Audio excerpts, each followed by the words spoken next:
berdiri sendiri. Jadi kami tidak pernah kemudian mencari-cari ya atau kemudian menguatkan Al-Qur'an dengan biblos, tidak. Cuma begini, ini saya kasih tahu Bang ya. Jadi di dalam Al-Qur'an surat Al-Baqarah ayat 146 Bang. Nanti Abang cek ya. Firman Tuhan katakan di situ, A'udzubillahi minasyaitonirrajim, alladzina atainahumul kitaba ya'rifunahu kama ya'rifuna abna'ahum. Artinya, orang-orang yang telah diberikan Taurat, orang-orang yang telah diberikan Mizmor Daud, orang-orang yang telah diberikan Injil itu mengenali Muhammad sebagaimana mereka mengenali anak-anak mereka sendiri. Bahkan di ayat yang lainnya, Nabi Muhammad memang termaktub di dalam Torah dan termaktub di dalam Injil. Bahkan di dalam Quran surat As-Sof Bang, Quran surat As-Sof ayat ke-6, Quran surat ke-61, firman Tuhan katakan, wa idh qala Isa bin Maryam ya bani Israila ini Rasulullah ilaikum, ini Rasulullah ilaikum musaddiqan lima baina yadayya minat Taurah, minat Taurati wa mubasysiran bi rasuli ya'ti min ba'di ismuhu Ahmad. Dan ingatlah ketika Isa berkata kepada Bani Israel, wahai Bani Israel, aku ini adalah utusan Allah kepadamu, membenarkan kitab sebelumku yaitu Torah, dan memberikan kabar gembira tentang kehadiran seorang nabi yang akan diutus oleh Allah yang bernama Ahmad. Tetapi ketika nabi itu hadir, falamma ja'ahum bil bayyinati qalu hadza sihrun mubin. Mereka mengatakan ini adalah sihir yang nyata. Berbicara ke Kidung Agung pasal kelima, yang banyak teman-teman sanggah itu Bang Willy, yang banyak teman-teman sanggah itu hanya Kidung Agung pasal 5 ayat ke-16 saja. Padahal ketika kita membaca Alkitab kan ada ayat sebelum dan sesudahnya, sedangkan ayat ke-16 itu kan ayat terakhir di pasal 5. Nah, kalau kita ingin mengetahui bahwa itu merujuk kepada Nabi Muhammad, dibaca ayat ke-10-nya. Daudi cafe adom dagul mer baba tek tek tek tek tek tek. Ya, kekasihku kulitnya putih bersih kemerah-merahan, membawa 10.000 orang. Tetapi Alkitab LAI, kata-kata merbabah itu diterjemahkan sebagai selaksa. Selaksa ini kata-kata yang kurang familiar ya. Ternyata arti selaksa itu 10.000 orang. Dan kalau kita melihat di dalam sirah Nabawi Bang, Nabi Muhammad itu emang kulitnya putih kemerah-merahan. Yang kedua, satu-satunya manusia yang membawa 10.000 orang yang kulitnya putih kemerah-merahan itu hanya Nabi Muhammad di dalam peristiwa Fathul Mekah. Di dalam Alkitab tidak ada satu orang pun yang dapat menggenapi ini.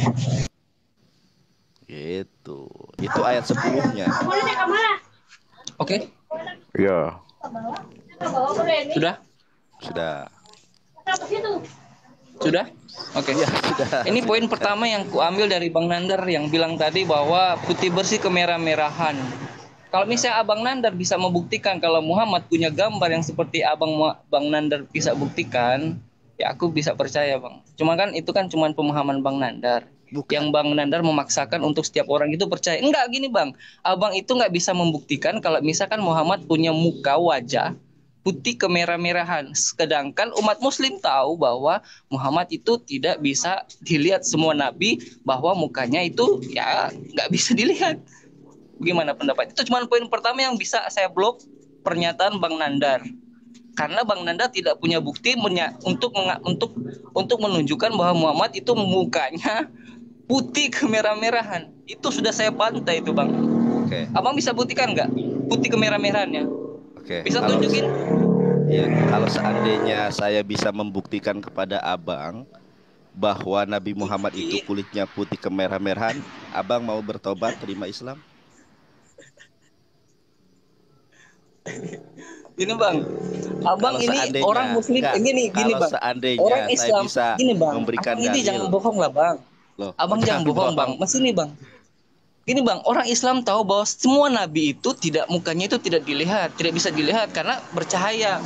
Apa yang mau bilang ya? Pokoknya nggak bisa lah, nggak bisa karena memang tidak ada bukti, tidak ada bukti juga wajah Muhammad itu, umat Muslim itu bisa menunjukkan secara real bahwa ya seperti ini loh sosok Muhammad. Ada nggak bisa bukti seperti mereka? Ini kan Bang Nandar ini membuat pernyataan sampai-sampai orang Muslim itu percaya bahwa Muhammad itu punya muka ya putih kemerah-merahan, sedangkan tidak ada seperti demikian. Gini bang, janganlah membohongi orang teman-teman yang memang orang awam bang. Karena abang bikin pernyataan untuk meyakini teman-teman Muslim seperti demikian. Ini sudah bantahan buat Bang Nandar kalau memang tidak seperti demikian. Itu aja bang. Ya gini, ya ciri dan karakteristik Nabi Muhammad itu sudah disebutkan di dalam hadis yang sahih riwayat Bukhari Muslim. Kalau Anda mau mencari dalilnya berupa gambar sebagaimana gambar-gambar Yesus yang tersebar di rumah-rumah orang Kristen, memang tidak ada. Justru kalau kita mempertanggungjawabkan atau saya minta pertanggungjawabkan, betulkah gambar Yesus yang ada tersebar di rumah-rumah orang Kristen? Mohon maaf bang, sampai mati pun orang Kristen tidak bakal bisa membuktikan kalau itu adalah wajah Yesus. Berbeda dengan Islam. Nah, di dalam Islam memang nggak boleh siapapun untuk menggambar Nabi, itu tidak boleh. Tetapi dalil yang mengisahkan Rasulullah SAW itu kulitnya putih kemerah-merahan ada di dalam hadis Bukhari dari yang diriwayatkan oleh Anas bin Malik radhiyallahu anhu. Ada bang dalilnya. Kalau Nabi Muhammad itu kulitnya putih bersih kemerah-merahan, kemudian rambutnya hitam mengombak bagikan burung gagak, ada dalilnya. Nah, sekarang siapakah di dalam Alkitab orang yang rambutnya hitam mengombak bagikan burung gagak, membawa 10.000 pasukan, kulitnya putih bersih kemerah-merahan? Makanya saya tantang, andaikan saya bisa menunjukkan dalil kepada abang bahwa rambut Rasulullah SAW itu hitam mengombak, kemudian kulitnya putih bersih kemerah-merahan, serta Nabi Muhammad pernah membawa 10.000 pasukan di dalam peristiwa Fathul Mekah, apakah abang mau bertobat meninggalkan kegelapan penyembahan terhadap manusia? Nah, kalau abang berani, saya akan tunjukkan itu. Ya. Soalnya saya sekarang di rumah, bukan di kosan. Di kosan saya banyak literasi yang akan menyebutkan dan membuktikan apa yang menjadi pertanyaan abang. Itu dalil yang disepakati oleh ulama loh. Itu hadis Rasulullah SAW riwayat Bukhari loh. Nah, sudah? Siapa coba abang gini, di dalam hukum itu ada pembuktian terbalik. Suara abang berisik sekali bang. Motor. Kalau di dalam Kidung Agung pasal 5 ayat ke-10 itu bukan Nabi Muhammad, lantas siapa yang diceritakan di dalam pasal ke-5 ayat 10? Saya bacakan ayatnya. Saya sudah hafal ayatnya bang. Bismillahirrahmanirrahim. Dodi cahpe adom nakul merbaba. Artinya apa? Kekasihku kulitnya putih bersih kemerah-merahan, membawa 10.000 orang. Yang dimaksud oleh Solomon, seseorang yang kulitnya putih kemerah-merahan membawa 10.000 orang itu siapa? Nah, di dalam Al-Qur'an, di dalam Islam ada tafsir bil ma'thur. Ayat ditafsirkan dengan ayat. Ayat ditafsirkan dengan hadis bil riwayah. Nah, di dalam Alkitab pun ada ayat ditafsirkan dengan ayat. Coba, siapakah yang dimaksud oleh Solomon? Seseorang yang membawa 10.000 orang, kulitnya putih bersih kemerah-merahan. Baru ayat 10. Siapa coba? Ayo. Okay. Abang bingung kan? Aku bingung. Aku juga, aku kasih kesempatan loh. Aku diam. Kesempatan kalau sudah aku sekarang ngomong.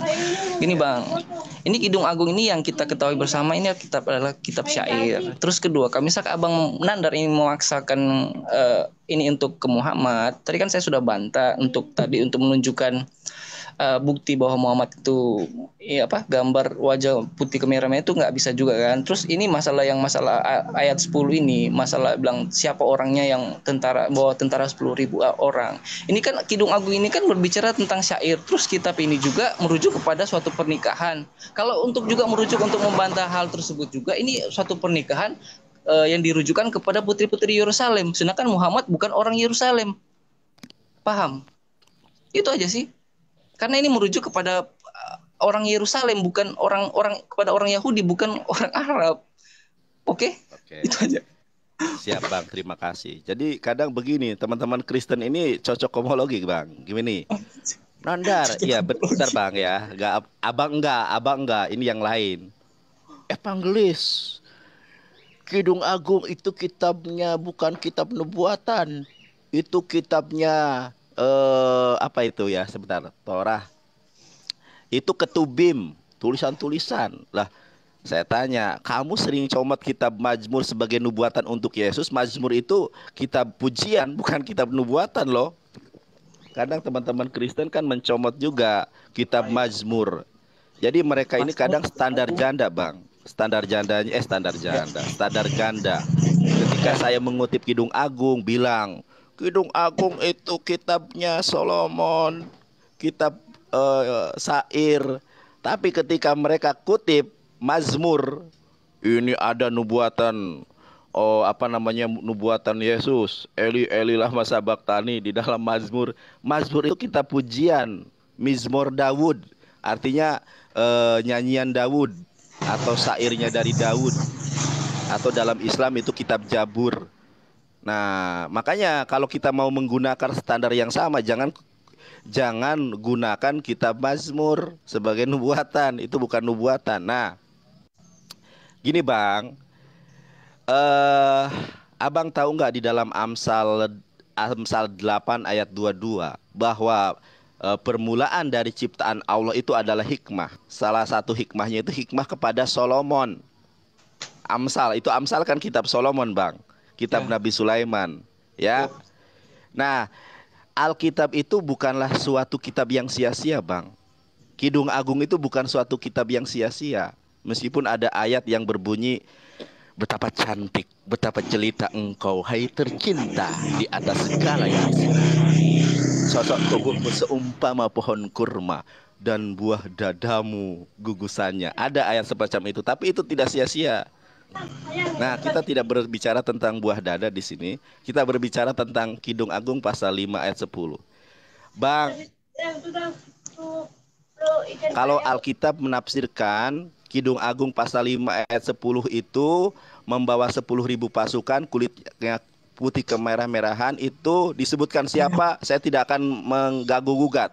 Masalahnya Kidung Agung pasal 5 ayat ke-10, siapakah yang membawa 10.000 pasukan, kulitnya putih kemerah-merahan? Siapa? Dalam sejarah duniawi ini yang diakui oleh ilmuwan-ilmuwan Kristen, yang membawa 10.000 pasukan itu hanya Nabi Muhammad dalam peristiwa Fathul Mekah. Dan satu lagi Bang, bukan hanya itu, kulitnya Nabi Muhammad itu putih kemerah-merahan. Nah, ini kita selesaikan dulu nih ayat 10 Bang. Abang, kalau misalnya Abang tidak bisa membuktikan siapa 10.000 yang membawa 10.000 orang itu, mari kita lanjutkan ke ayat 11-nya. Coba, siapa Bang? Saya acungi jempol ke Abang Willy ya, karena dari sekian pendeta, dari sekian saya membahas Kidung Agung pasal 5 ayat 10, 11, dan 16. Hanya Bang Willy yang bisa berdiskusi secara santun, enak, adem, ayam. Inilah kasih, sukacita, damai, sejahtera. Jadi Bang Willy ini patut kita apresiasi teman-teman. Luar biasa Bang Willy ini. Tanpa sedikit pun saya mengurangi rasa hormat kepada Bang Billy. Coba Abang telaah. Coba Abang merenung, meresapi, meminta kepada Roh Kudus untuk diberikan penghiburan, sukacita, kelepasan, dan kemenangan di dalam pergumulan ini. Coba, siapa orang yang dicatat di dalam Alkitab membawa 10.000 orang? Orang yang kulitnya putih kemerah-merahan membawa 10.000 orang. Siapa? Cari dalam kitab Kejadian sampai dengan kitab Wahyu. Siapakah itu orangnya? Mohon maaf Bang, saya sudah cek. Karena saya ini pelajari Alkitab dari kelas 1 SMP Bang. Bahkan saya pernah ketemu Yesus 3 kali. Tidak ada Bang. Orang yang membawa 10.000 pasukan itu tidak ada. Kecuali Ruaha Emet Ahmad Baginda Alam Habibana wa Nabiyana Muhammad SAW, Nabi yang dijanjikan oleh Yesus Kristus di dalam Yohanes 16 ayat 13. Haleluya, haleluya. Coba Bang,